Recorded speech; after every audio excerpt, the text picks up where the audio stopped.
World War II wasn't just fought on land or at sea. The real revolution happened in the air.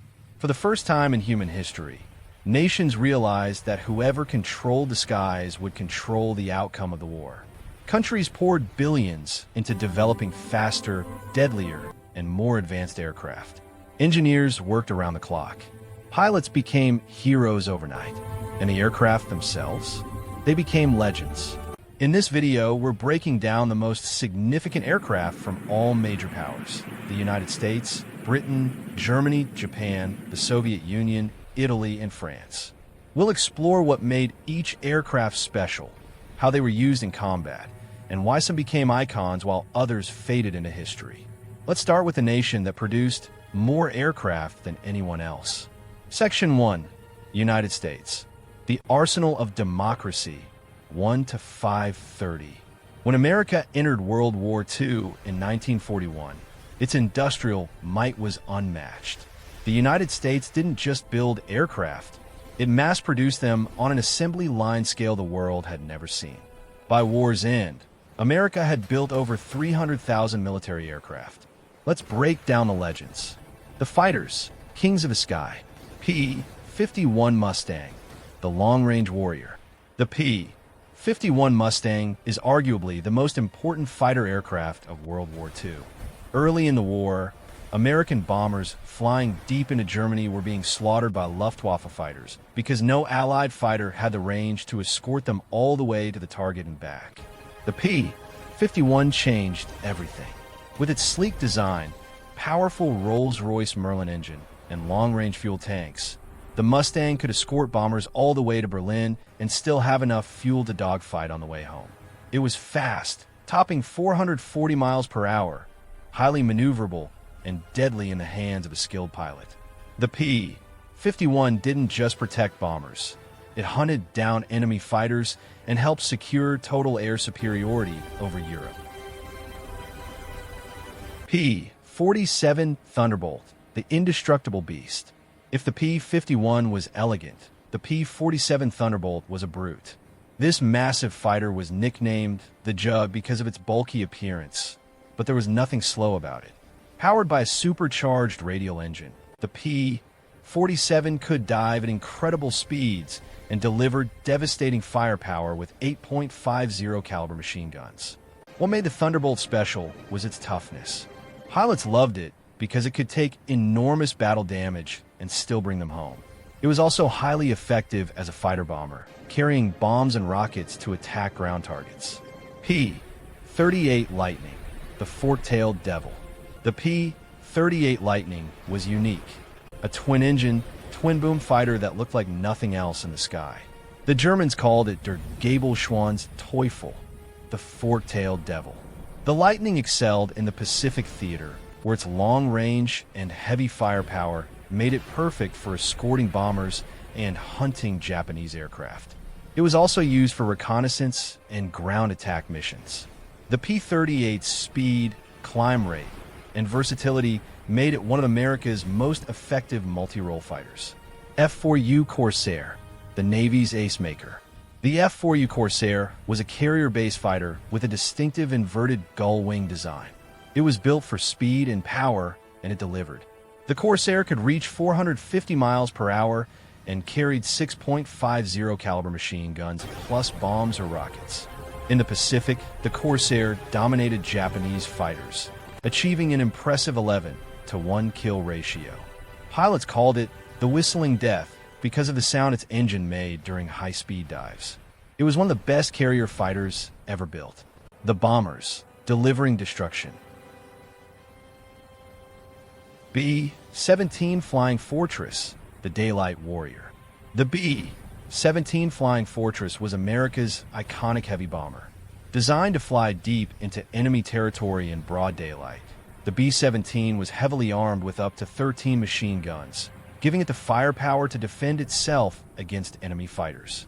Its nickname came from its ability to absorb incredible damage and still make it home. B-17s flew thousands of bombing missions over Germany, targeting factories, oil refineries, and rail networks. Flying in massive formations, these bombers dropped millions of tons of explosives, crippling Nazi Germany's war machine. B-24 Liberator, the workhorse. The B-24 Liberator was actually produced in greater numbers than the B-17, over 18,000 units. It had a longer range and could carry a heavier bomb load than the B-17, making it incredibly versatile. The B-24 was used in every theater of war, from Europe to the Pacific to North Africa. While it wasn't as tough as the B-17, its efficiency and payload capacity made it the backbone of America's strategic bombing campaign.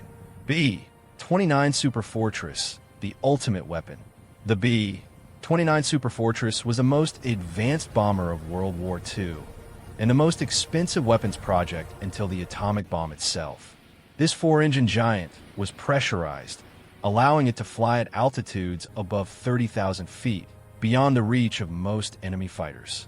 It had remote-controlled gun turrets, a massive bomb bay, and could fly over 3,000 miles. The B-29 is most famous for dropping the atomic bombs on Hiroshima and Nagasaki, ending the war with Japan. It was a technological marvel and a game-changer in strategic bombing. Britain stood alone against Nazi Germany in 1940, and its aircraft were all that prevented a German invasion. British engineering produced some of the war's most iconic and effective aircraft. Supermarine Spitfire, the legend. The Spitfire is the most famous British aircraft of all time. With its elliptical wings, powerful Merlin engine, and graceful lines, the Spitfire was a pilot's dream. It was fast, agile, and deadly in a dogfight. During the Battle of Britain in 1940, Spitfires and Hurricanes fought desperately to stop the Luftwaffe from gaining air superiority. The Spitfire became a symbol of British resistance and courage. Throughout the war, it was continuously upgraded, remaining competitive against the latest German fighters. Hawker Hurricane, the unsung hero. While the Spitfire gets the glory, the Hurricane actually shot down more German aircraft during the Battle of Britain. It was rugged, easy to repair, and highly effective. The Hurricane was stable and could absorb significant damage. Later in the war, it was adapted for ground attack missions, equipped with rockets and bombs to destroy tanks and trains. Avro Lancaster, the night bomber. The Lancaster was Britain's primary heavy bomber and one of the best of the war. It could carry enormous bomb loads, including the famous bouncing bomb used in the Dambusters raid and the massive Grand Slam 22,000-pound bomb. Lancasters flew nighttime raids over Germany, targeting industrial cities in the RAF strategic bombing campaign. Over 7,000 were built, and they dropped over 600,000 tons of bombs. De Havilland Mosquito, the wooden wonder. The Mosquito was revolutionary, a twin-engine aircraft built mostly from wood to save metal for other aircraft. Despite this, it was one of the fastest aircraft of the war, capable of outrunning most fighters. The Mosquito was incredibly versatile. It served as a bomber, fighter, night fighter, reconnaissance aircraft, and pathfinder. Its speed and agility made it nearly impossible to intercept. The Luftwaffe was one of the most advanced air forces of the war, with cutting-edge technology and aggressive tactics. Messerschmitt Bf-109, the backbone.